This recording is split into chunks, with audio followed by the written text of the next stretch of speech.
Thanks very much, Neil. So I am very, very happy to be able to introduce this event and to say welcome to everybody, welcome to the annual symposium. From my point of view, what Accelerate is about is catalyzing scientific research in Cambridge by improving the links between the various scientists in different departments and the computer science research, especially machine learning research. And what we felt was going on was that the rapidity of recent advances in machine learning, AI, whatever you like to call it, were leading to an increasing gap between the scientists who would be among the main users of this research and the computer scientists who are developing it. And potentially that involves a lack of awareness on both sides. I want to actually just take you through a tiny little bit of history, and I'll just share my screen now to enable me to do that.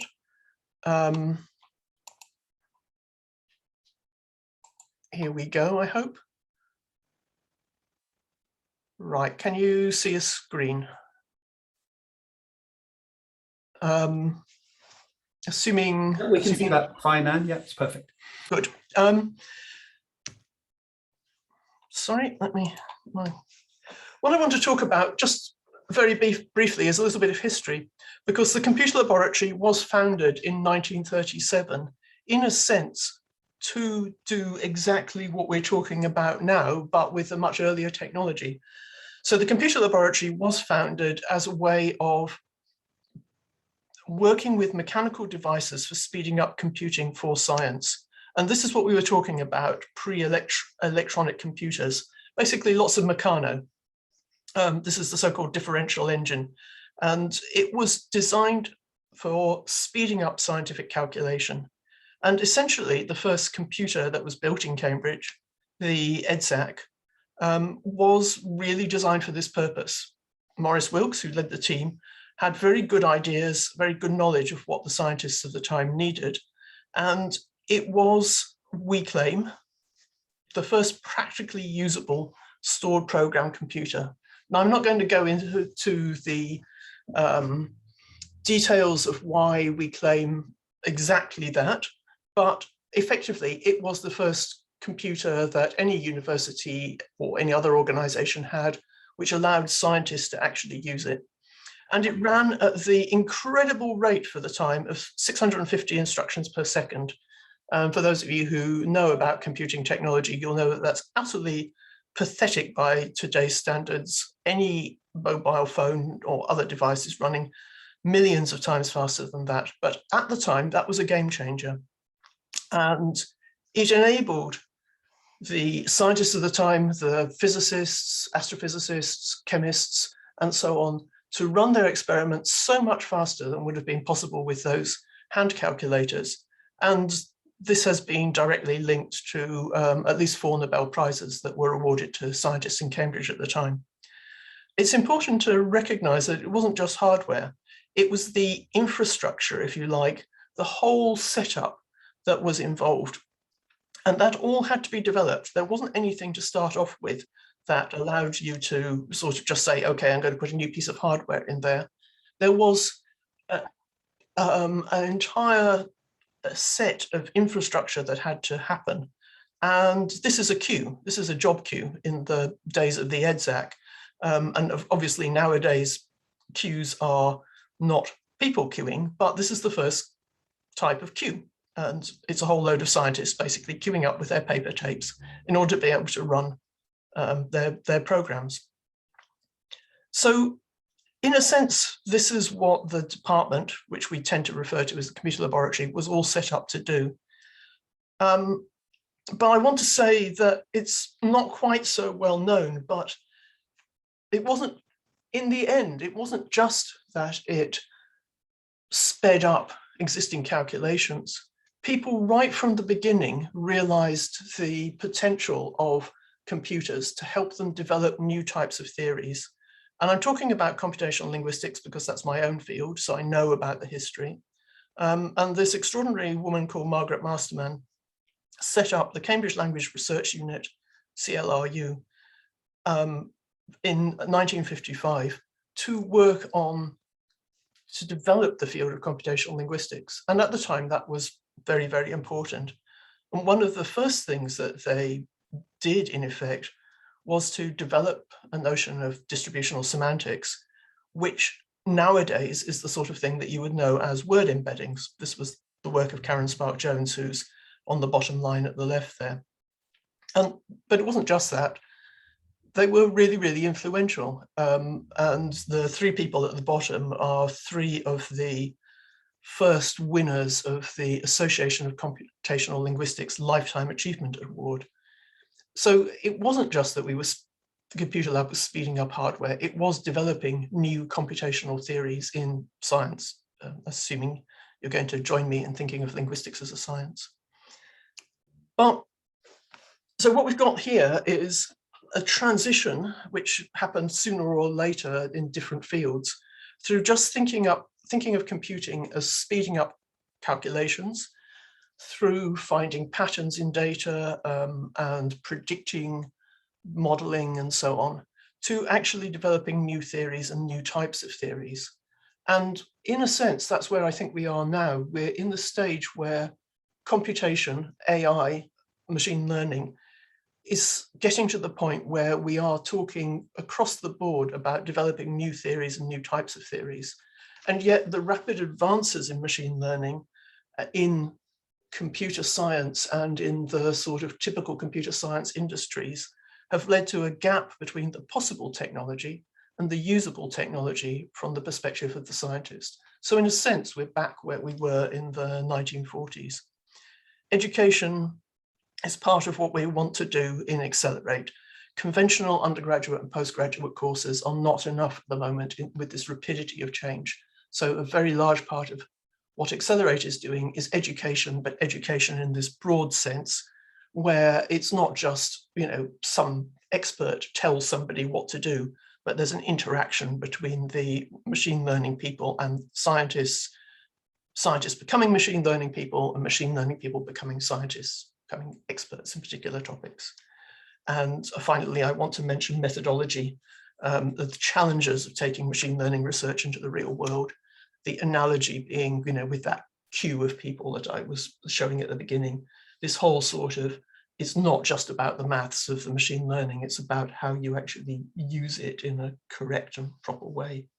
So it's not at all that there weren't any linkages between the machine learning researchers and scientists before Accelerate in Cambridge, but this is a novel program in that it focuses specifically on those linkages, on catalyzing those linkages, so that catalyzes the research. That's what the program's all about, developing the links by doing education and research, and accelerating the adoption of these new techniques and the development of the appropriate technologies and techniques.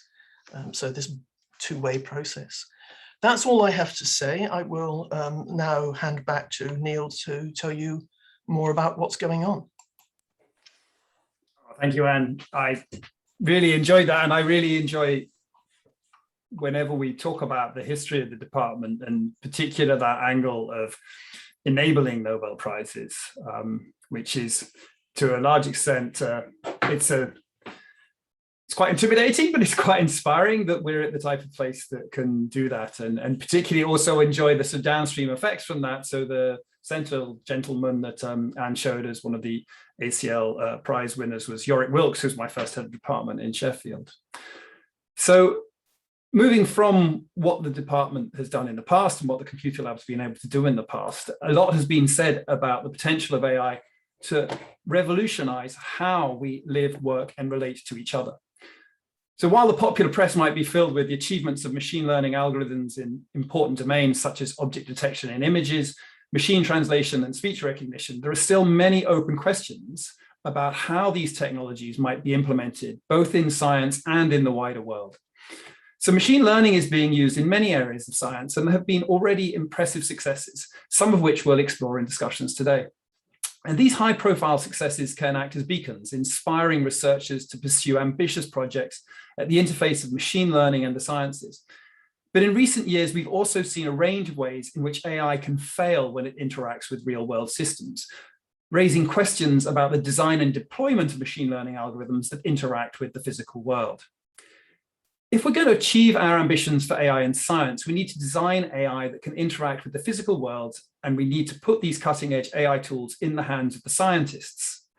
In practice, researchers across disciplines need access to skills and tools to use AI. So while the field of machine learning itself will need to develop new methods to tackle some complex real-world problems, most importantly, we need interfaces between domains.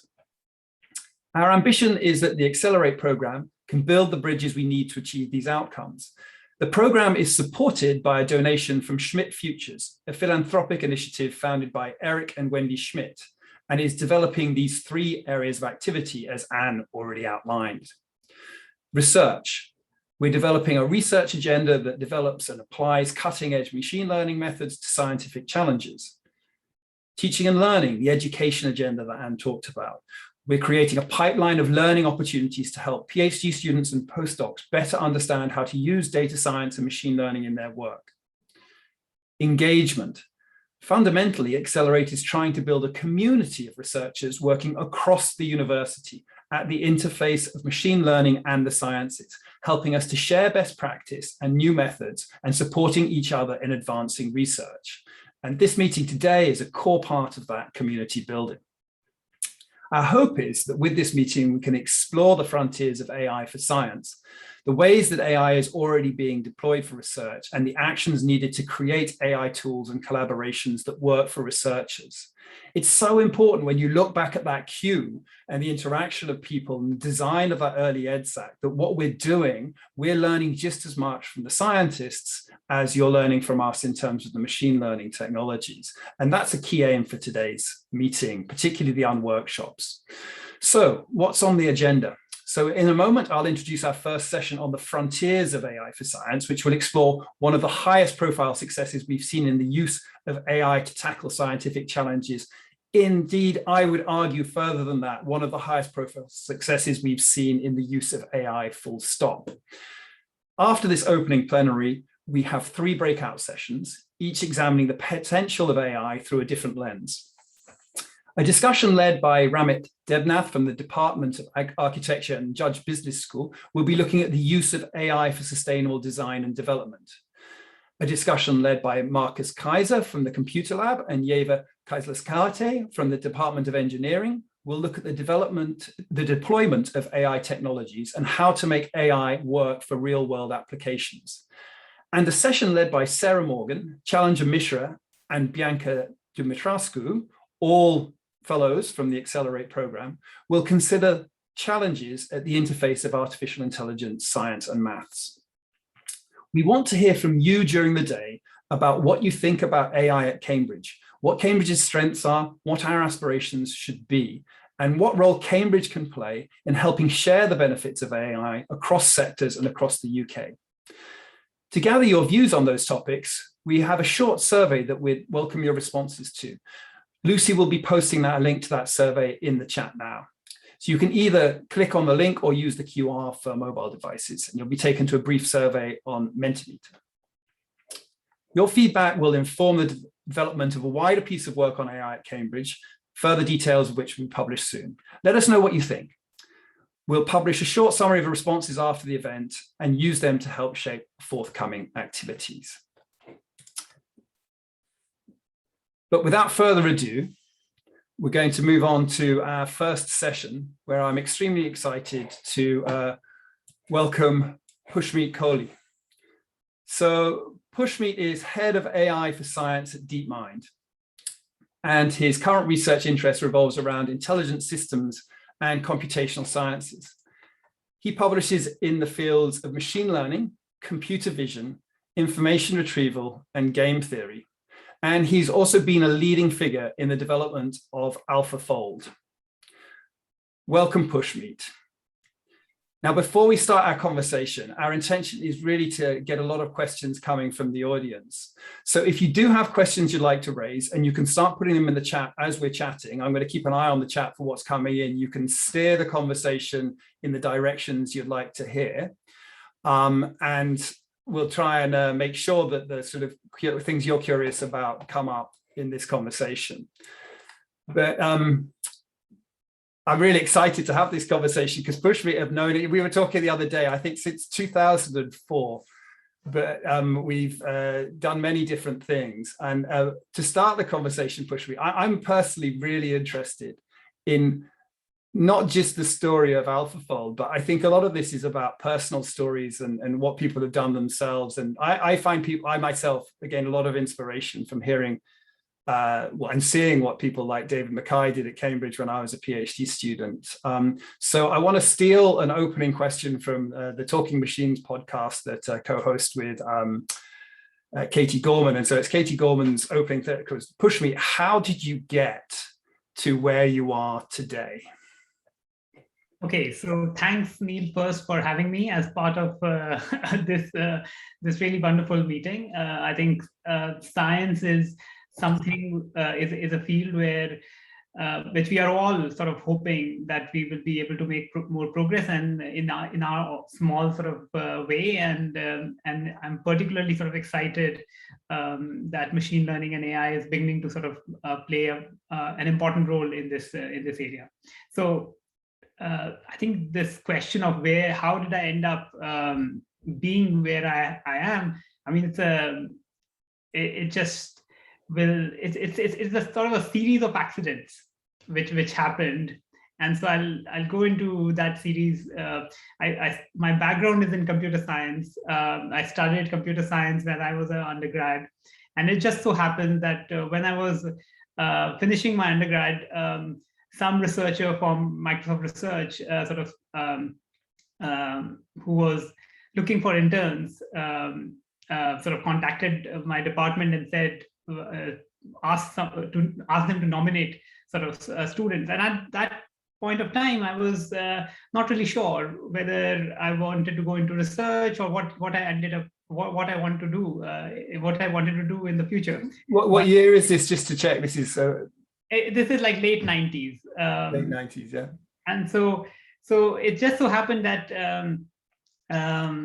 I got in touch with this researcher who encouraged me to actually sort of join Microsoft Research as an intern, and I spent. That's like early in Microsoft Research, right? So this is, and which Microsoft Research was it? Because it was like Beijing, Cambridge, Seattle, right? And this was Redmond. This was Seattle, Redmond, and it was a very sort of interesting experience. I had never been out of India. In fact, I had not taken a flight before. I had not been on an airplane, and my first flight was from Delhi to sort of Frankfurt to Seattle. I mean, it was completely a crazy sort of experience. And Microsoft Research, Redmond, in those days, I mean, it just opened my eyes in terms of what is possible in terms of research, and it was also an intimidating sort of environment. Considering the level of people that worked in that organization, including you, like later on. I wasn't intimidating. Well, you didn't find yourself intimidating. It was intimidating because I remember, is it almost like everyone decanted out of Bell Labs, didn't they? It was like it was filled with everyone. Somehow it picked up all these amazing people from Bell Labs, didn't it? Yeah. I mean, you would be reading books during undergrad, and then there you are, like sitting next to you in the cafeteria, asking you a question, and you're like, well, why did you ask me this question? I have no chance of answering this question if you don't know the answer. Yeah. So it just so happened that one of the researchers at Microsoft Research was leaving Microsoft Research and starting a professorship. And this is our good friend now, Phil Torr. And he was starting a professorship, and he was looking for students. And at that time, I mean, we had an acquaintance who sort of connected us, and I exchanged a few emails with Phil, and Phil said, well, I'm looking for students. You should come and join me for a PhD. And I was like, I'm not really sure whether I do want to do a PhD or not. But if you haven't sort of interacted with Phil, I mean, he's he has his arts of persuasion, which ended up me sort of joining his group. And in fact, I had made a big transition because at Microsoft Research, I was working on formal methods, really thinking about how do software systems work correctly, whether they are fault tolerant, how do you find bugs in systems and so on. And what Phil was working on was computer vision and probabilistic methods for computer vision. So it was sort of a step change, but in retrospect, I mean, it was an amazing sort of thing because I had this completely different background when I started, and Phil sort of got me into computer vision, and I had a really good experience during my PhD. Also interacted with you, Neil, because you used to co-supervise a friend of mine in the lab, Carl Hendrik, and so had an amazing sort of experience at Oxford. Interacted with a number of interesting people, learned a lot, and then joined Microsoft Research Cambridge. That was an amazing time because Phil's group, so Carl Henrik Eck, who is part of the Accelerate program with us today, there's yourself, I mean, a number of interesting people just came out of just that era of Phil's first setup. And from the outside, and I think this is really important for Accelerate, what you notice about it is the diversity of Phil's interests. It was kind of driven by his, I don't know, his breadth, but his depth of, I would think. So the sense I got out of it, he leaned on you to go deep, but he sort of created this diversity. It wasn't an utterly focused group, was it? No, I mean, like Phil is basically a scientist. He gets interested in interesting, important sort of topics. It's not about, he doesn't have a sort of specific research agenda. His agenda is to sort of solve interesting problems and to push the boundaries from the perspective of machine learning. So in fact, my first assignment was very interesting. I had to read Janes, and the second thing I had to do was play sort of Age of Empire, because Bernard Cholkov had somehow sort of ambushed Phil. And so my two assignments were read Janes, because I mean, you are coming from a formal methods perspective. And the next thing is practice Age of Empires. That's true. We used to spend that was Bernard and Phil. We used to spend nights playing Age of Empires, this game. It became a massive thing in Tübingen as well, didn't it? Like, so yeah. Read Janes and learn how to play Age of Empires so we can beat Bernard Chilcott at Age of Empires. Exactly. I mean, the point is Bernard had sort of ambushed Phil. He had invited him to MPI, like on the basis of giving some talk, and later on, like his students had thrashed Phil, and Phil came back to Oxford. That's true, because the whole of Tübingen, they used to play Age of Empires, and what happened was Bernard used to talk about Phil, so they got really good at Age of Empires, but Bernard constantly used to talk about, well, when we were at Microsoft, there was Phil taught, and he was the best, he was better than everyone, and eventually Phil arrived, and everyone thought, oh, here's Phil Till, who's the best, but they'd all got better, and they absolutely killed him, and then he went back and made you all play to train you. Exactly. I mean, it was not just the PhD students, even the postdocs. I mean, we were all at it, like using the land. So I never knew that part of the story. Yeah, so till 9 p.m. or 10 p.m. we would be working on our work, and then after 10 p.m. like, this is not sustainable working. I'm not sort of condoning this, but after 10 p.m. then that was the Age of Empire session. But that's just something really important that I think about both labs. Of course, Bernard's lab is one of the foundational labs of the whole area of machine learning. And the atmosphere, the playful nature of, I mean, science is fun when people are playing and capable of playing. As long as you weren't being forced to play. I can't imagine Phil would do. No, I used to play Cossack, so I was at home. I was like, yeah, like signing up. You didn't know how important gameplay was going to turn out to be in the future when you ended up moving to DeepMind. You see, how did you know? How could you have known? But then, so what happened? So after that, you moved to, what happened after PhD? So after PhD, I ended up joining Microsoft Research Cambridge. And again, there sort of, the person who got me to Microsoft Research Cambridge was Andrew Blake. And he's another sort of great mentor of mine. I mean, I have learned so much from him over these sort of past sort of few years. So he brought me into Microsoft Research Cambridge, and at that point, I was actually very, very sure that I wanted to be an academic. And this whole sort of Microsoft Research thing is just going to be a 1-year, 2-year postdoc that I will do. And then I would go back to academia. I want to teach students. I want to sort of write books and so on. But somehow Andrew convinced me to sort of stay. Yeah. And did you stay? By this time you were firmly in computer vision? Andrew Blake, who became director of the lab, but I think wasn't probably director when you first moved. He's a famous computer vision researcher. But you were now squarely in computer vision, were you? Would you say?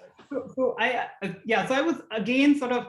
I've always been sort of straddling boundaries of different sort of fields. So when I joined, during my PhD, I was firmly into computer vision. I was sort of publishing in ICCV, ICVPR, like mostly working on inference methods in Markov random fields, applying them to low-level computer vision. And in the first few years at Microsoft Research, I was sort of straddling the boundaries of computer graphics and computer vision. So I was working with Andrew Fitzgibbon, sort of really thinking about like video representations, how would you do special effects and so on. So we were sort of doing SIGGRAPH projects and so forth. It was a lot of sort of fun. And then later on, I think Kinect was the time where I started seeing, and there sort of, I had other colleagues like John Wynn and Jamie Shorten, where I really started getting into discriminative machine learning a lot, with starting from random forest, looking at how machine learning is applied in the Kinect was a really interesting example, I think, of a lot of stuff that's going to come up in AlphaFold, because one of the things I remember about, so the Kinect was this sensor that could take 3D shapes of people and convert that into poses. So one of the things that always struck me about that was what you did was you built a very, very large data set of human poses artificially. So the Kinect converted the shape of people into a 3D pose, but the data that Kinect was being trained on, and I think it was random forest, as I remember, was all generated from simulations. Am I remembering this correctly? Absolutely. I mean, this is exactly how it, like, till that time, most of the human pose estimation systems were not learning intensive. They were basically based on probabilistic graphical models. And in some sense, Kinect was the first time where a large scale training was used to learn a human pose estimation system sort of directly. Of course, there had been some work by Bill Triggs and so on support vector machines and relevance vector machines on this, but I think Kinect was really a great demonstration of how a simplified model, even a random forest, can, when given proper amounts of training data, can lead to a real breakthrough on a problem that seemed sort of decades it seemed like way off. Because that's actually what Carl Henrik and I were working on during his PhD, or during your PhD, was that pose to sort of 3D. But you had the depth map, and then actually, I think Bill, he created this data set, didn't he, of like pose, and did all that sort of training. But the scale, I mean, do you remember, are you allowed to say how big the data set was that was created, the artificial data set? Yeah, I think there was a sort of prize-winning CVPR sort of paper, I think, which contains all the details of how the system is trained, CVPR 2011. But I think it was, the magnitude was off the charts. We had never seen something like this. And in fact, it required custom learning infrastructure. So we had to build a whole distributed system to actually train that size of model and to be able to ingest that training data. So that was, what year are we on now? Okay, I think this started in the 1990s, we're up to. I think this is 2010 or 2009, around 2009, 2010. And to sort of cut the long story short, I mean, that sort of really led me to applying machine learning across a number of different problems. And I really got interested in how AI and machine learning actually has impact. I did a brief stint where I was transferred to Seattle in Microsoft HQ, where I was looking at how machine learning and AI methods can be used across different Microsoft products. But I wanted to get back into science and research. So let's just pause there, because that's quite an important period. Like you sort of said that very quickly. You moved across. What was the role in Redmond? You went back from Cambridge to Redmond, and you were in the office of the CTO or something. Yeah. So it's the chief research officer. So Rick Rashid was the one who like almost sort of founded Microsoft Research, and he had sort of taken up this the senior sort of role when Satya sort of started at Microsoft, at looking at how machine learning and AI and even sort of other methods that are coming up, how they can be applied to all the different Microsoft products. So I was sort of mirroring Rick as sort of a technical assistant. So it was a very interesting experience, like sitting in on these Bill Gates, we call them Bill G reviews and Satya reviews, looking at how the questions they are asking about how and the focus on impact, and really thinking about the problem, and not on the how, but on what is being solved rather than how is it being solved. And so that was really sort of a great experience in terms of focusing on the problem and doing it in a multidisciplinary way, and not sort of thinking of a problem in terms of, oh, I have a hammer, let me find a sort of nail for it. Really thinking about, is this the right nail? Can I make it better? And then really thinking about designing the right hammer for it.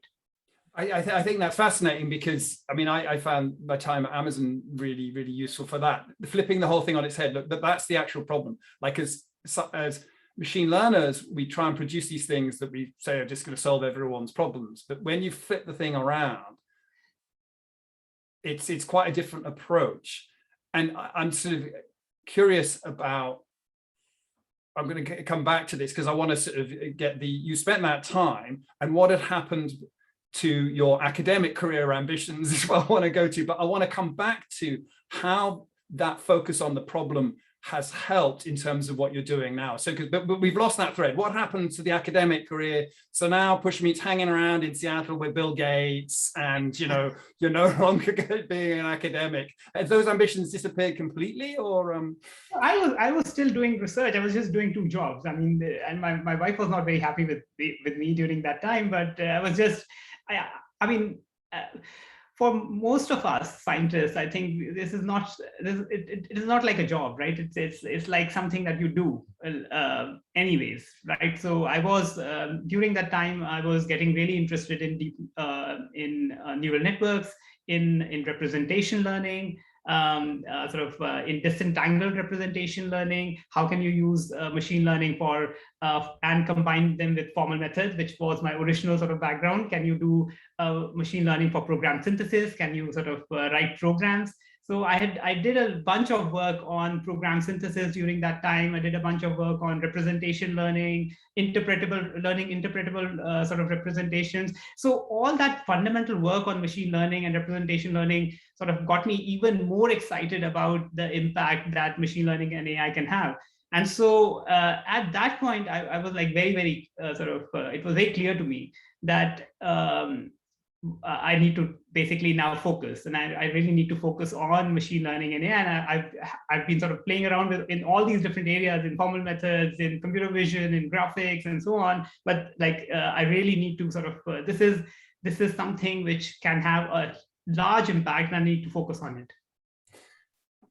So what next? So you were in Redmond, and then you came back to UK. What drove that move, and how did that all build up to your next decision, your next career move? So I was in Redmond. I mean, I had a sort of I started a new team called Cognition, which was, as I was saying, was working at the intersection of formal methods and machine learning, working on neural program synthesis and so on. And Dennis Hassabis, who is the CEO of DeepMind, we have sort of had some interaction in the past, and I knew a number of people at DeepMind, including sort of old colleagues like Thora Grapel and Andrew Zisman was there, and so.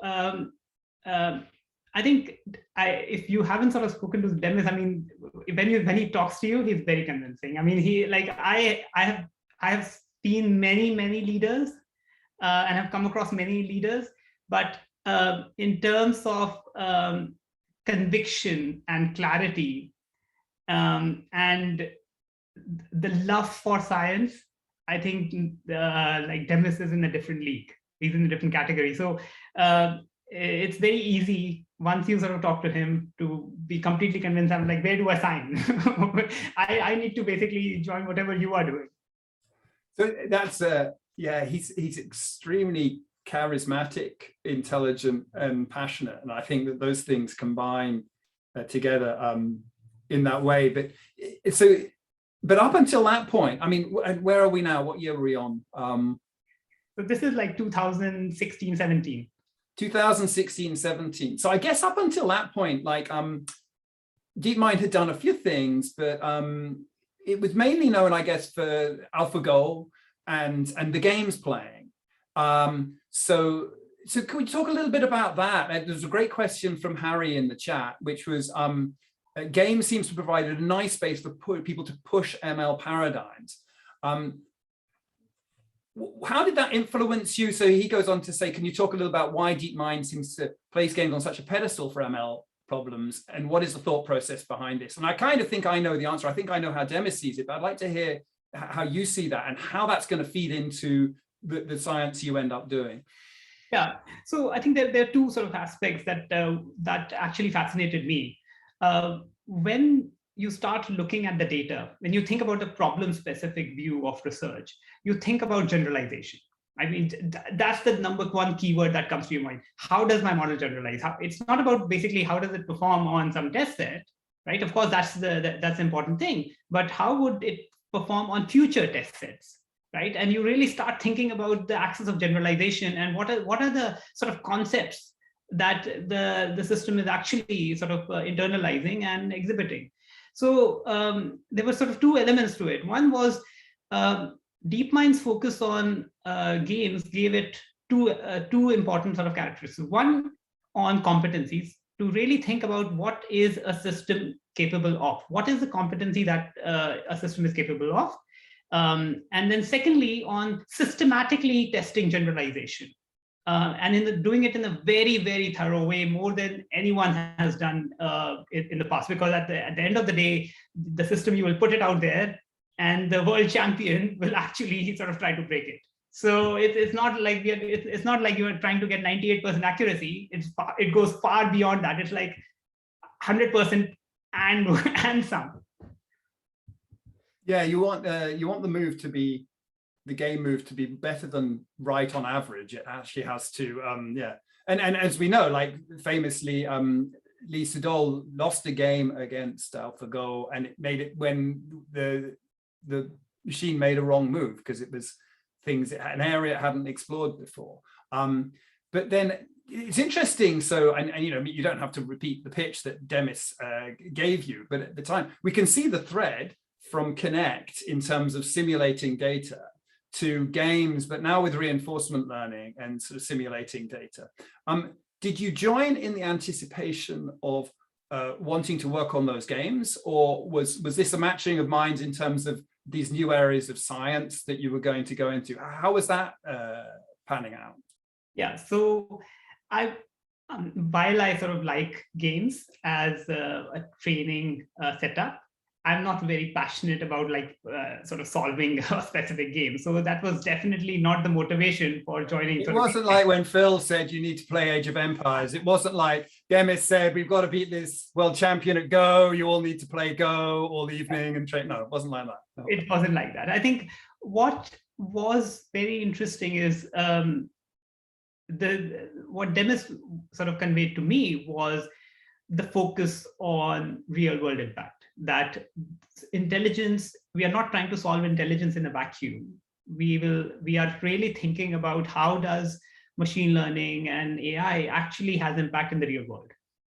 And that sort of vision that we really want to look at systematically some of the really challenging problems that society is facing today is what appealed to me the most.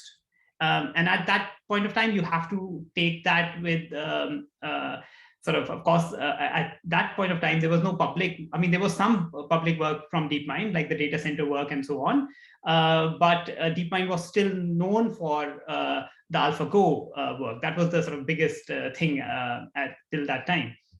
So, so I went into DeepMind really thinking about, like, if machine learning and these AI sort of techniques are going to be deployed in the real world, I know there are a lot of challenges. Having spent my time in Microsoft, like, there are challenges of privacy, there are challenges of robustness, there's a sort of challenges of fairness. And so the first thing, in fact, which I did when I joined sort of DeepMind, was to focus on robustness, reliability, and trustworthiness. So in fact, I founded the team at DeepMind, which, of course, there was a lot of work happening at DeepMind on these sort of questions, but I founded the formal sort of team, which was looking at I recall when you recruited one of my team in Amazon into your new team. Yeah, I remember that. Yeah, I mean, it was, I mean, so like sort of hiring somebody from your team, like they're already. So, actually, I remember Borja was really nervous about telling me, I'm like, oh, you're going to work for Pushmeet and DeepMind. Wow, that's amazing. Yeah. That's great. Yeah, so that was one of the first sort of things I focused on. And then like a year later, after I had joined, Demis sort of was, and we used to have these discussions, and he used to ask me, like, what I'm most excited about, and he knew that I'm most excited about multidisciplinary research. And I did not have a background in science. So in fact, when he pitched that, which means you should lead this science program, it came as a sort of a complete surprise, because I had no formal background in science. I used to love physics and chemistry and maths and so on, but that was like in school, and like my university education was all sort of computer science and so on.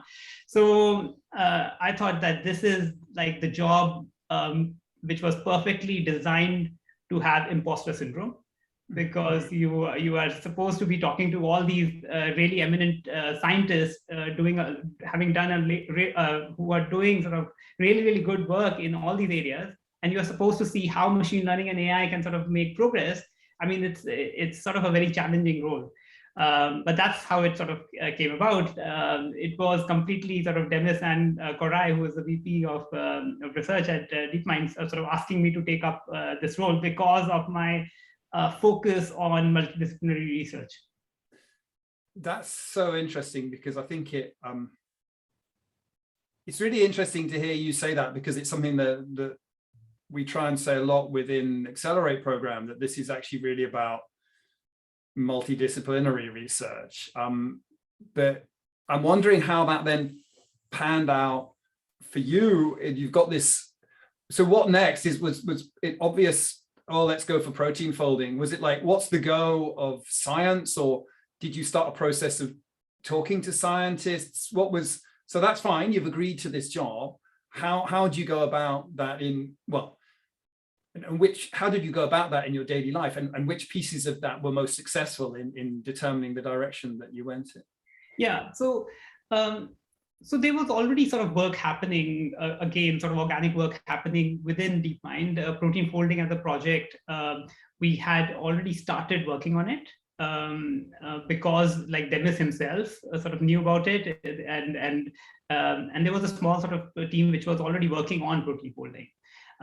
But we wanted to sort of scale up and scale out the whole science program. Scale up in the sense of really putting a lot more emphasis and thinking about being even more ambitious in what we are targeting, and scaling out in terms of what are the scientific problems that we are going to be sort of tackling, and how can we do it in a way that we can rationalize and think about that this is the right thing for us to be focusing on. So I'm just going to share something, because this came up in our ML the Physical World actually the other day, and I took a photograph to kind of show what you ended up achieving. Hopefully has that come up correctly? Do you see that photo? Yeah. So this was a slide from, we had a brilliant talk from Maria Sinkovic about protein folding, where she was telling us about the work that they do in taking molecules and stretching them for spectroscopy, and so making sense of messy force spectroscopy data. But she was just sort of showing, so AlphaFold which is the project we're talking about at its inception, is listed on this graph here in terms of, I believe that this is the CAT14 results, and you can probably remember better than I what this lower axis must be, Pushmeet. Is it like the accuracy in terms of number of angstroms or something like that? Would that be right? Yeah. I mean, there are two metrics. One is the GTT metric. Then there is the RMST metric, and sort of what proportion of results are within some RMST sort of error.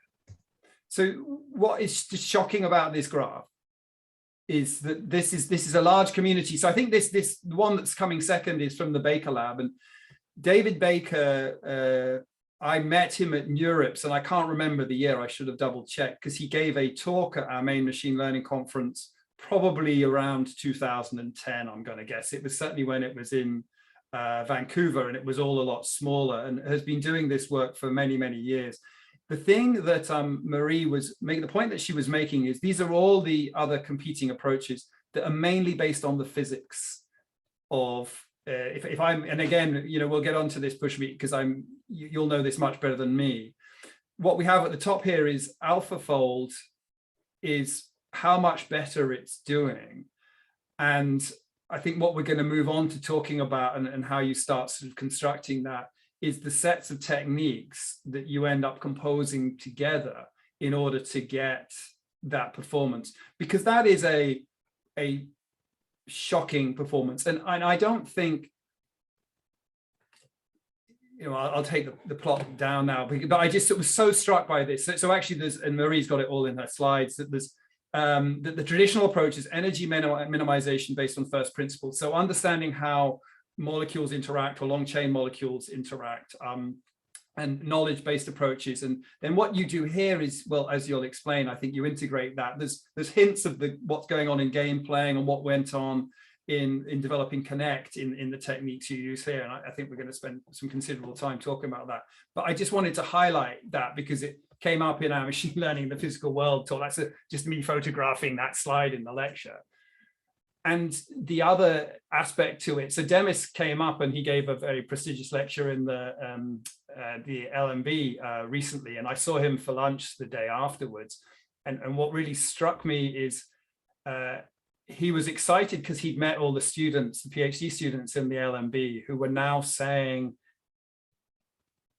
oh, well, I just use AlphaFold and this is what comes out. They weren't even talking about it like as AI anymore. They were talking about the capabilities of this thing that you and your team have developed to give them protein folding results. This massively difficult problem where we've just seen groups of people working on this thing for many, many years. So presumably, first of all, that's why it caught Demis's eye. But what on earth would make anyone think that you could make so much progress on that problem relative to what everyone had been doing in the past? Yeah, so I think there are a number of sort of things that go into that sort of question. So this idea of the multidisciplinary sort of approach, so how does it actually, how do you internalize it in some sense, right? Typically, when you are thinking about from an applied machine learning perspective, you think, here's some data, and I want to learn the manifold of that data, or I want to learn this input-output sort of mapping. But it's not the insight. The multidisciplinary insight comes from the place that you want to be able to leverage the data as much as you can, but you also want to have the inductive bias and the regularization that that can be derived from all that work that has happened in the field, all the physics-based methods. So how do you sort of internalize that into the system? So the basic thesis of the whole science program was that data and simulations, they are producing so much experience that it becomes impossible for any human scientist to be able to sort of interpret all that sort of data and understand the patterns and sort of reflect that in a theory.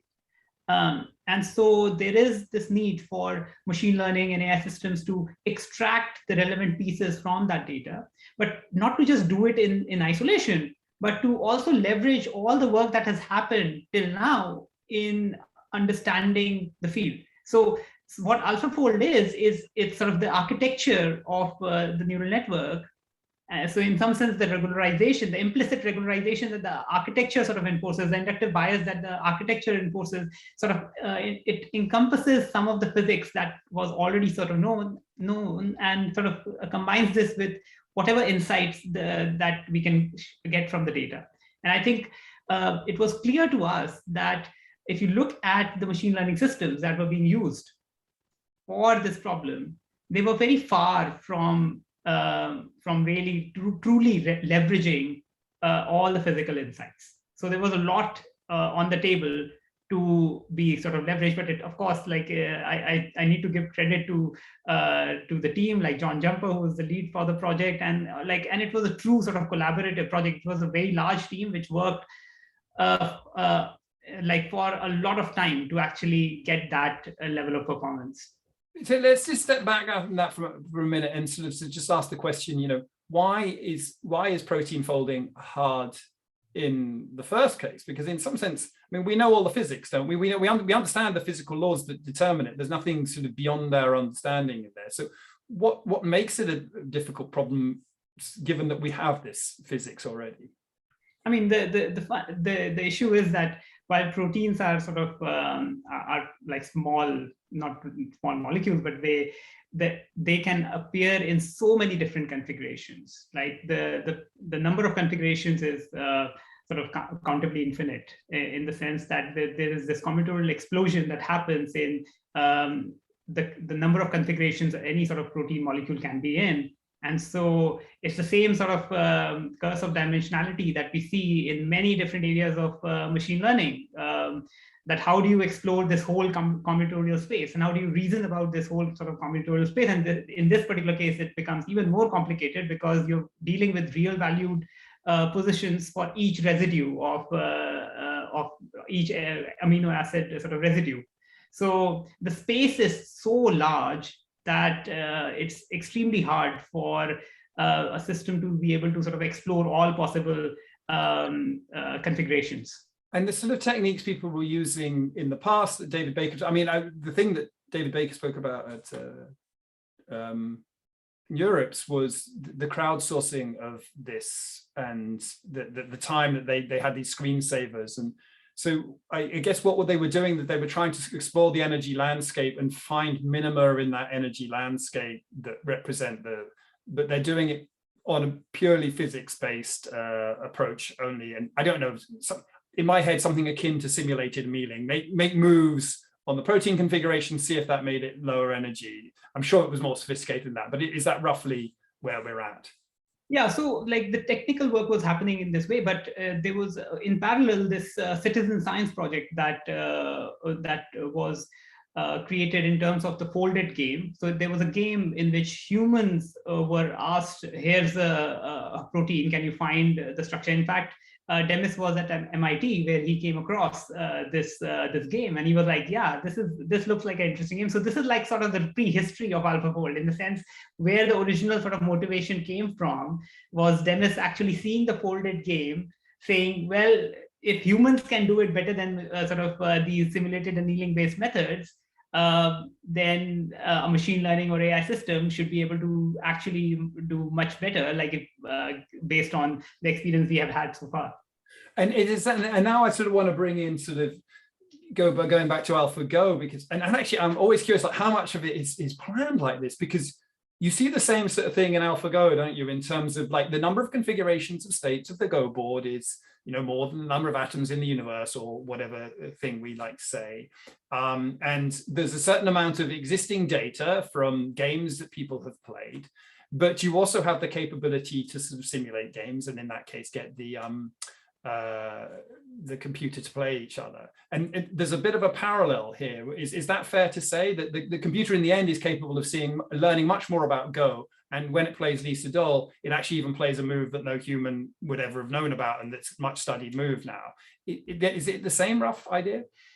So I think, so in AlphaGo, the idea was it was sort of able to search the space which had not been searched before, right? And which is why it knew about these spaces which which intuitively sort of made sense, and it was actually able to validate those sort of things and then play those moves. In the case of AlphaFold, I mean, AlphaFold is not a reinforcement learning system, so it does not actually do that search, that explicit search.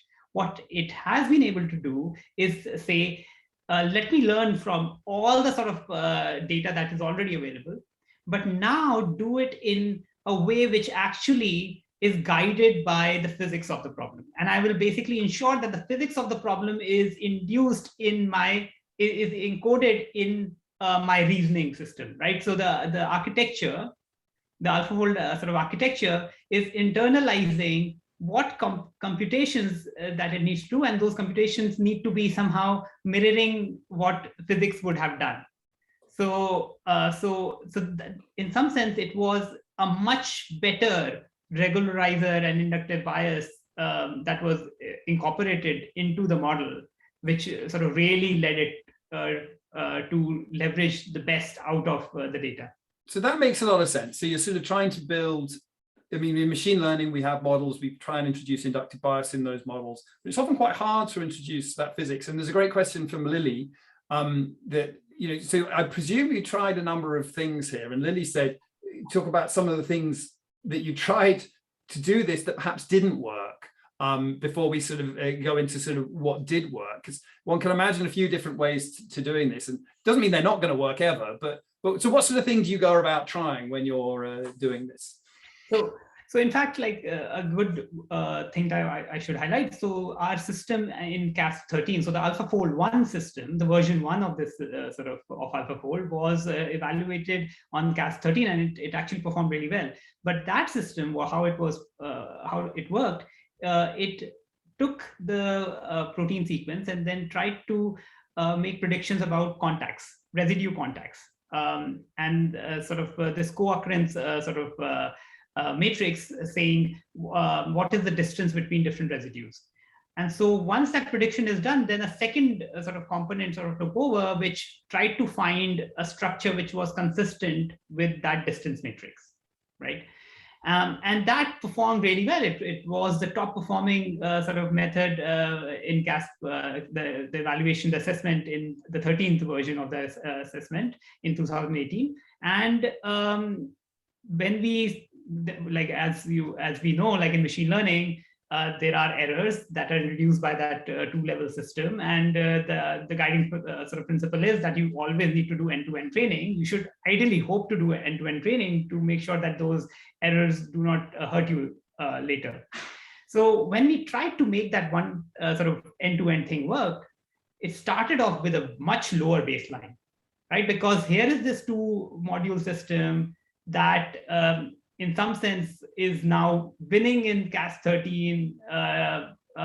It is much better than anyone else, and now we are essentially starting from scratch again, because we fundamentally believe in the philosophy that end-to-end training with the right inductive bias should win. So it was not an easy sort of road. Like for months, in fact, we had this sort of really high bar, and we are starting from scratch and moving very slowly and so on, and you can get disheartened that, well, this philosophically sort of is the right thing to do, but it's just so slow, it might tailor off and so on. But suddenly you see this jump, and then history is made. But it requires a different level of conviction, and it's in some sense hard work from the team that was behind all of that.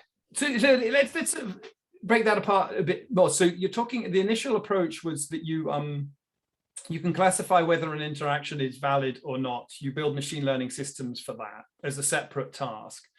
And then you're proposing structures. How are the structures now being proposed? You're proposing some folds and you're checking about them. But how are those structures being proposed?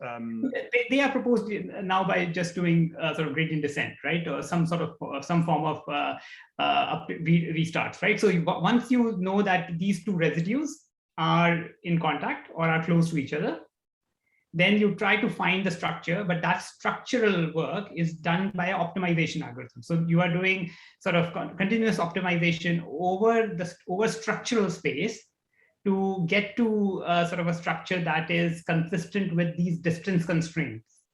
the first component has given you. And that was how AlphaFold 1, the first version, worked. And it outperformed every other system, but still it had these 2 components. And so what happens with the end-to-end? What's now linked up in the end-to-end nature of this? In the end-to-end, you now don't go into you don't actually make predictions about this distance matrix. You go from your protein sequences and your multi-sequence alignments and directly make predictions about the 3D coordinates of each amino acid residue. So there is no sort of optimization or gradient descent that is happening at inference time. It is just one application of a neural network. And why should that be better than the AlphaFold 1? What give us the instinct about how that helps, because So of course they were the first AlphaFold 1, like the first version had this 2 components. It would try to find out these distances, and sometimes, of course, there was uncertainty that was lost. And secondly, sometimes the search problem is too hard for the second component to actually solve it. So there could be a variety of reasons why it could miss certain things. But the second version does not have this 2-module system, right? It sort of takes uncertainty completely to the end and says, I believe this should be the actual coordinate of the amino acid residue. But it's building on, is it? So I'm a bit confused if it's doing end-to-end training on that intermediate idea, or is it just throwing the intermediate idea away? It's throwing the intermediate idea completely away. So how does then the physics, because I got an understanding in the initial idea, okay, the physics comes in these classifiers of whether the distances are correct, but how do you then introduce the physics into this now? Okay, we're just going to do this whole thing directly. Yeah, so the physics is that's a very interesting question, and it had a completely non-trivial it has a non-trivial answer. So the supplementary material of the AlphaFold paper is like 62 pages. Yeah. So it has to do with the structure of the neural network and how it actually looks at and what features it sort of generates. So it is some sort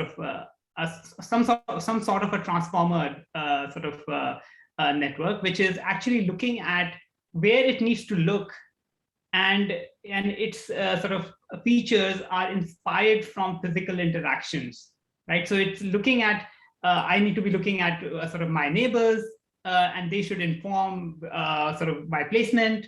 And so it's doing all of that implicit physics within its within the neural network. So and that's often the way with the big breakthrough that you and I have seen, because when we started out with support vector machines and everything else, is people with modern deep neural network architectures, it's composing these little sub functions together, little subunits together, a little bit, something you can even argue like Lego bricks.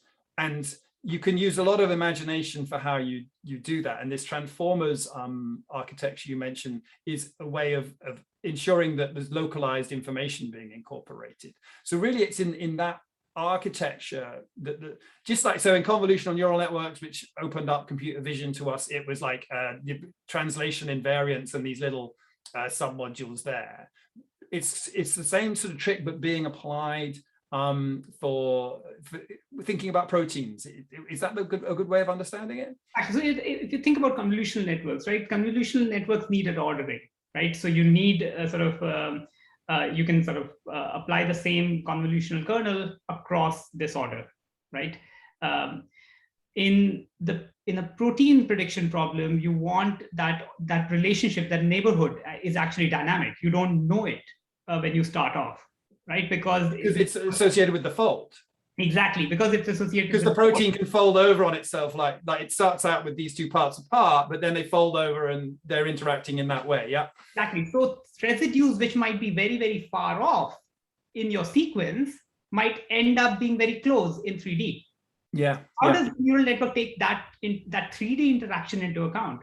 So if you were just doing convolutions, you would need to have a very large kernel to be able to actually deal with that interaction, and that doesn't work.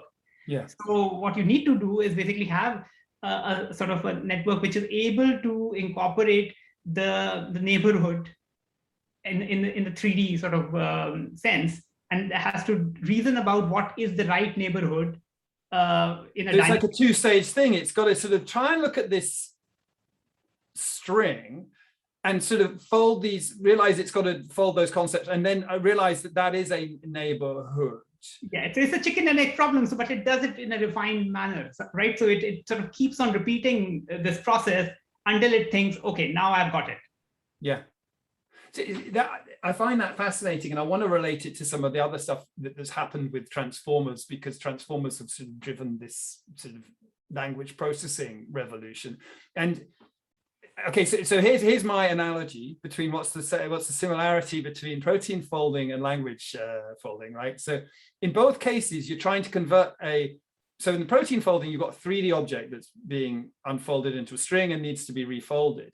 In language, you've got like a concept that's in our head that needs to be unfolded into a sort of string similarly. And I have this sense that, like, when I'm talking to you, you're taking my words and you're refolding them in your head. And language structure does have this ability to use grammar and everything to relate concepts across time. So one of the problems we had with early language models is you look at bag of words, you lose that type of structure. You've got certain languages where verbs go to the end, and knowing how to translate that and move that around was a problem. And now with initially these seek-to-seek models, which are these recurrent neural networks, LTSMs, or LSTM, sorry, and transformer models, they've got these structures that can kind of do that folding that's a bit like, in my analogy, which people are going to, probably all the linguists are upset and all the protein folding people are upset, but roughly speaking can happen. But the way they've solved that is by training on the whole internet. Right. So when you look at the scale of like what GPT-3 is looking at, the amount of data, and you had nothing like that data. So everything you're saying, it's all very believable until this point where I'm like, yeah, but you don't have, ImageNet, convolutional networks worked because people had 14 million images. They finally labeled these massive images. So isn't the data scarcity an enormous problem in this case? How many proteins have we got the structure for that you could train on? So like around 150,000, right? So not. So we're back in like the machine learning of the early days. Like that's like MNIST, 150,000. Wow. Yeah. Sorry. Carry on.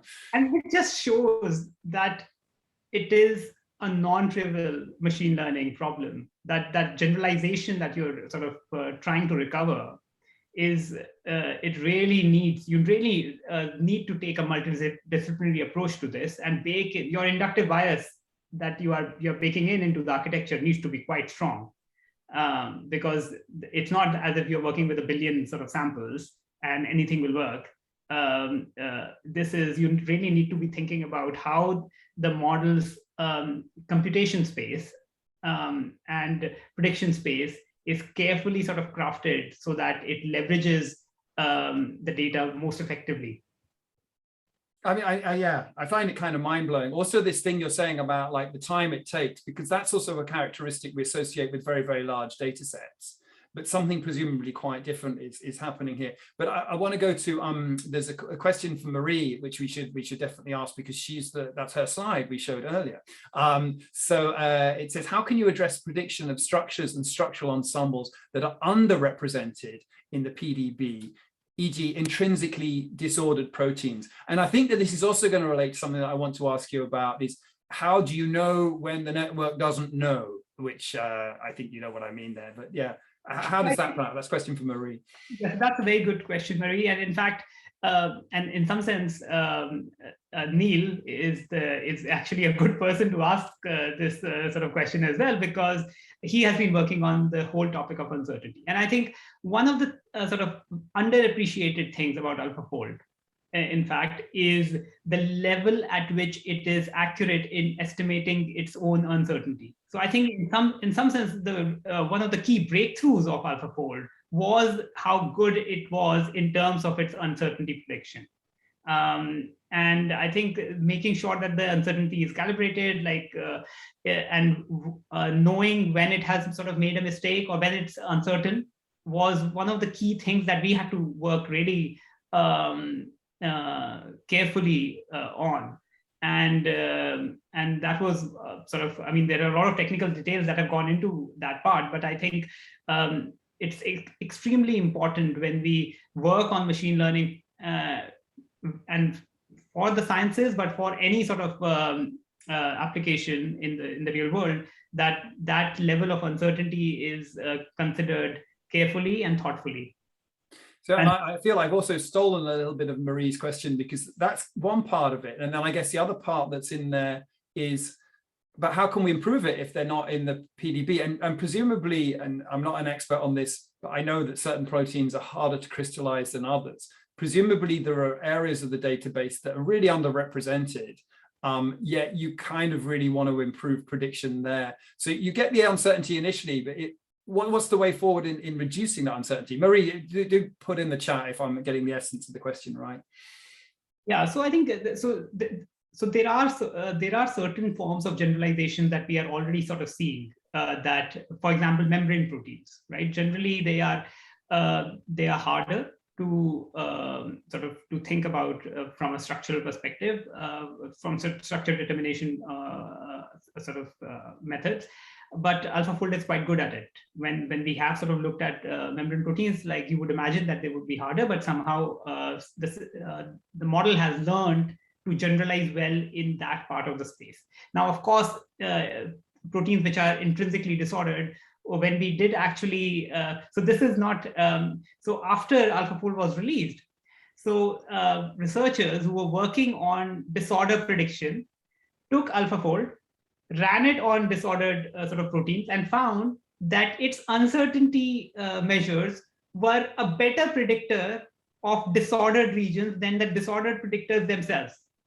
So in fact, there's a follow-up paper which says that AlphaFold's uncertainty measure should be used as is the state-of-the-art disorder predictor.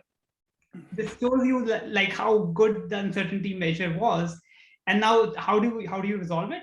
The first thing is that if the protein is intrinsically sort of not ordered, it's only ordered in a specific context, then you really need to build a conditional model to be able to sort of deal with that information, because AlphaFold at the moment is sort of context agnostic. It does not sort of take into account the ligand that the protein is going to be binding with, or the pH or whatever, right? It's just saying, hey, give me a protein sequence and I will give you its sort of native sort of structure. But things which are sort of disordered without a specific context, I mean, it has no way of doing that.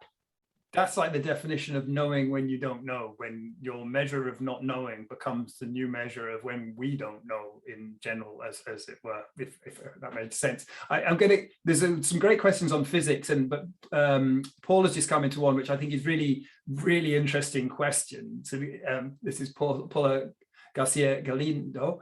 Can the AlphaFold model eventually help, or is it already helping, I suppose, in theoretical understanding in protein folding and misfolding? So let's talk about that, because in some sense, very data-driven approach now, based on some of our physical understanding in terms of the inductive bias. How does this feed back into our science understanding of protein folding and misfolding? Yeah, so the answer of this question is out there, right? Like AlphaFold has been released in some sense, and you are already seeing things like this disorder predictor, for instance.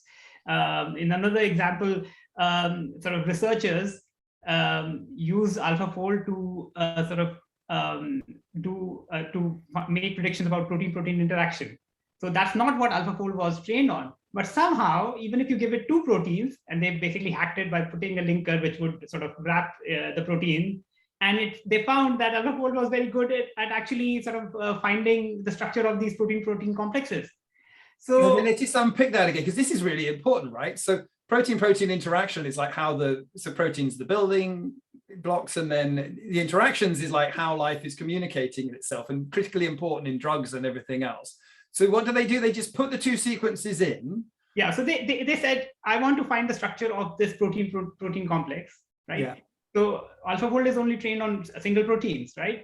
So you would give this protein, you would write the sequence, then you will write some sequence, some sort of dummy sequence, dummy amino acid, which will sort of turn it slightly. So you know that the structure of this sequence is like it turns it, and then the other sequence is just placed in front of it now. And so you're concatenating those two proteins, and you're hoping that you will find the structure of the protein-protein complex. And in some cases, it works. Okay, so I just want to unpick that a bit. So can AlphaFold, is that when two proteins are interacting, or when two sequences come together to form, because you said there had to be this amino acid connection. So, and this is just me revealing my ignorance about protein folding. So if I've got like a protein like ATP synthase or something like that, which is made up of multiple different components, is that what you're talking about, or you're talking about the interaction between two independent proteins here? Yeah, so suppose there are two independent proteins, right? And you wanted to find the structure of those two independent proteins, like when they interact, when they form a complex, right? So here's protein A, here's protein B, and we know we might not know the structure, or we might know the structure of these two proteins, and but how do they what structure do they make together?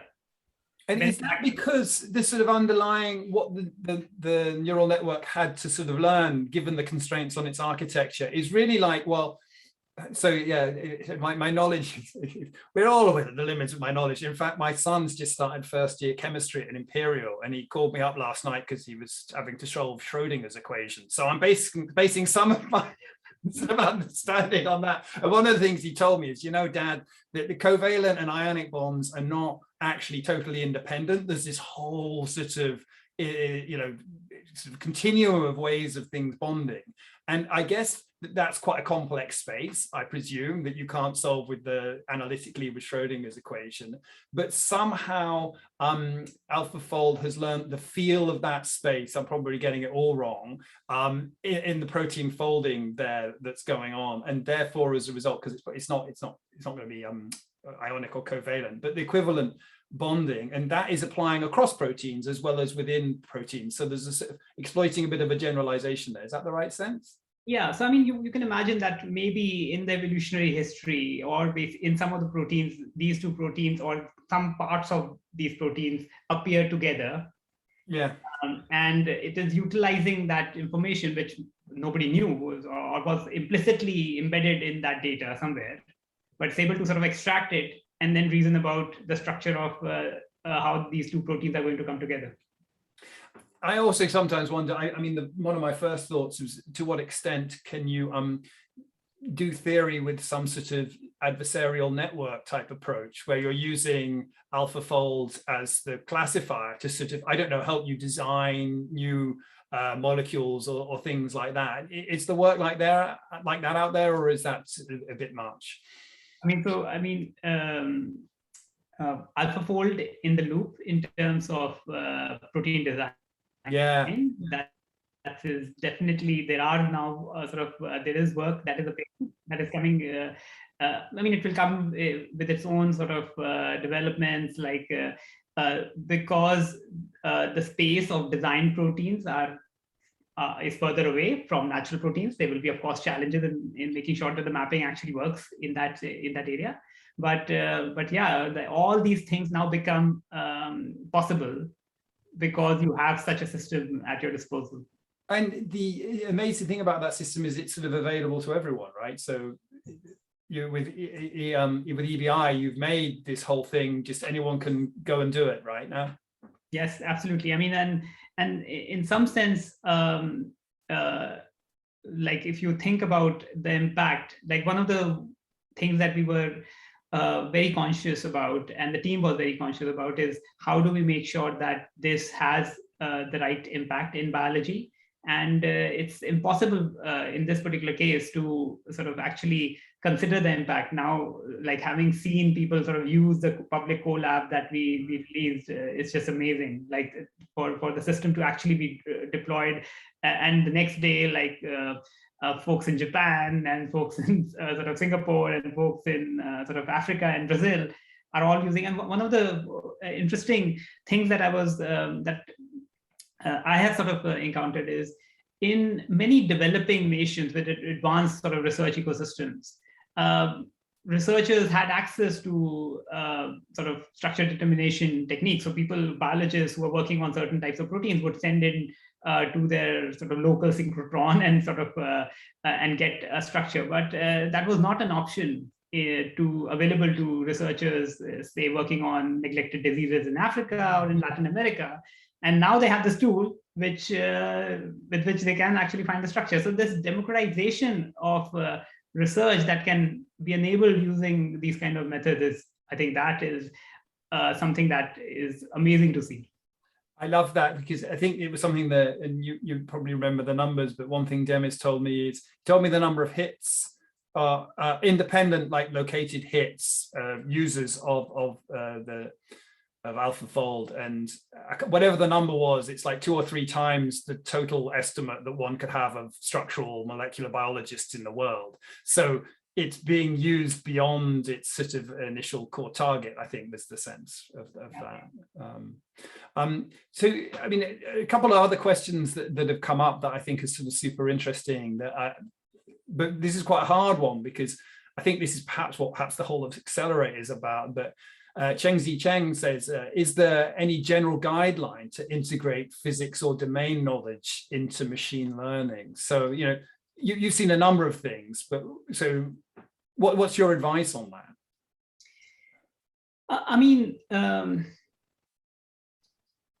I think this is something that, Neil, like when we think about machine learning, we teach students not to think of it as a black box, right? To really not use the L2 regularizer because somebody sort of said so. Think about machine learning as a programming language. Or neural networks, and there's a lot to be sort of encoded and communicated to the learning system through that language, whether it's in the design of the regularizer, whether it's the design of the architecture, whether even how you sort of optimize, like, or the loss function.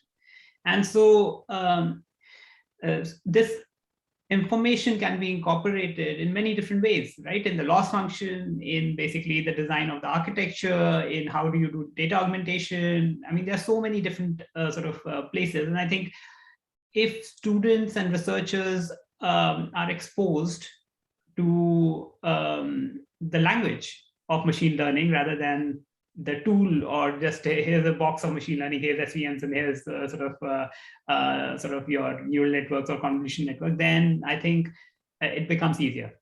But it is a challenging job, and it requires a lot of thought.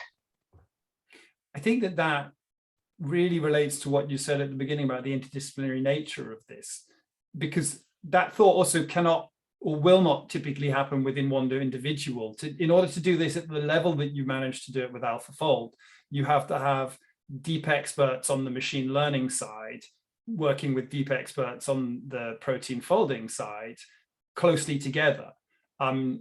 I mean, it would be great. I think one of my ambitions for Accelerate and the sort of tooling, the things we work on, is that the depth of expertise can be less in each of these cases, and the breadth at which we're doing this across different problem sets can be broader. But it will never be the case, to my mind, that this is something that is just solved by an independent machine learning person on their own. I think the domain, what might be the case is we get the machine learning techniques, as you beautifully described it, as a programming language in the hands of the domain experts, and they can wield them without contacting us, so we're redundant, you know, which is fine. But I don't think it's going to be the case that we do it on our own. I don't know if you'd agree on that. I agree with you on this, but also, like, from a completely machine learning as an applied machine learning learner perspective, I think I say it. I mean, we talk about this in the internal team. We started with maybe 2 or 3 sort of people who knew about structural biology, and sort of 10 people who were computer scientists. And at the end of the day, we had, when we finished, we had like 15 structural biologists and who are machine learners as well as computer scientists. So I mean, this role definition in terms of I'm a machine learner, I'm a computer scientist, I'm a sort of engineer, or I'm a sort of structural biologist, I mean, that sort of fades away as people sort of really gain knowledge about the problem. They become a structural biologist if they have to. Secretly, one of the things I think we might be doing with machine learning is getting different fields to actually talk to each other in their desperate effort to the data. So I have this thing, the convening power of data. We just get people around the table who should be talking to each other more. It's so often that's happening in these interdisciplinary groups. The last thing I sort of want to sort of touch on, which is a question by Teresa Schofield, but I'll sort of expand it a little bit, is are you doing more environmental research in using ML? Or let me expand that question. And if you can talk about it, what's the next step for this AI for Science team? Environmental areas, what are the next big science questions that you're hoping to tackle? Yeah, so I mean, as I sort of mentioned in the middle somewhere, that DeepMind's science is one of a key component of where DeepMind is going in the future. And protein folding is just one project and one area in the wider science program. We have sort of projects that are happening in chemistry, in physics, in fundamental mathematics. I mean, there has been a recent paper in weather prediction, which was in collaboration with the Met Office. We have work in genomics that came out recently. There are sort of some upcoming sort of papers which you would find very interesting. I don't want to steal the thunder of those sort of teams, but you would see that this is not just about one particular problem. We are thinking about this in really the broad science perspective. And I think that's the promise of machine learning here. I mean, it's not that, oh, machine learning was useful for this particular problem and that's it. And now let's all celebrate and go to the pub. I think it is about really influencing how science is done in the future, in the broad sense. And we are working on all different areas. I mean, whether it's weather, whether it's physics, whether it's chemistry, whether it's sort of all these different topics that you think are interesting. That's just such a brilliant way to end that conversation, Pushmeet, because I found that extremely inspirational what you say. We can go to the pub and celebrate, but we have to come into work the next day. Yeah, exactly. I mean, there's still lots more to do. Yeah, we'll go wherever we like to celebrate. That was really brilliant. So as I said at the beginning before introducing Pushmeet, one of the things that we see this work as is sort of, as I think, as a beacon to the whole of the type of work we're trying to do at Accelerate, that was so beautifully motivated by Anne earlier in telling us about the history of the computer lab and where we'd like to go today in terms of trying to repeat that history, enabling those future Nobel Prizes, which I'm sure actually AlphaFold will be involved with. I mean, I guarantee you that. People say, when will a computer win a Nobel Prize? Well, computers don't win Nobel Prizes, but they will certainly help. And I'm absolutely guaranteeing that AlphaFold will be integrated in that. So, already we have Pushmeet and the team and Demis and everyone as a sort of modern Maurice Wilks. But the next focus of the day is for us to start trying to think about how we can build upon that and ensure we've got the next generation of Pushmeet. You heard a bit about his backstory and the importance of everything he learned in order to inspire the work that he's doing. So we're going to move to breakout groups for our unworkshop sessions. So for those of you who don't know what an unworkshop is, it's where we hand the reins to conference participants to set the agenda. So you're going to spend an hour in one of our 3 breakout rooms, each with a different discussion topic.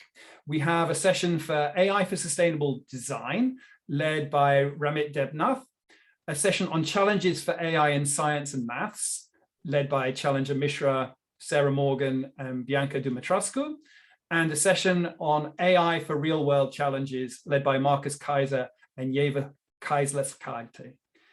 They'll explain more about their sessions in the different breakout rooms. After these sessions, we're going to regroup here in plenary to discuss the themes that have come up during discussion. You can pick which room you'd like to join, and options should be appearing on the screen about, I'm going to say now, slowly as things happen in the background. I should do like a check on my ear. No, the producers say, yeah, they'll be on their way. We'll get some options up for you in a minute. But I mean, if we could just thank, while we're waiting for those options, please use your reactions and however you want to thank Pushmeet for sharing his own personal incredible story and some of the incredible story of AlphaFold and everything that the team at DeepMind has been doing. Brilliant. Yeah, thanks, Neil, and thanks for setting up. I think this Accelerate program. I'm really looking forward to what comes out of it, and it is a truly sort of team effort, and also I think the machine learning community itself, and I think you as well as part of it should be. I think we should all be sort of proud at how some of the fundamental ideas that we have been working on for such a long time sort of are having the impact that we always believed they would. Who knew they were useful? Yeah, brilliant. Okay, so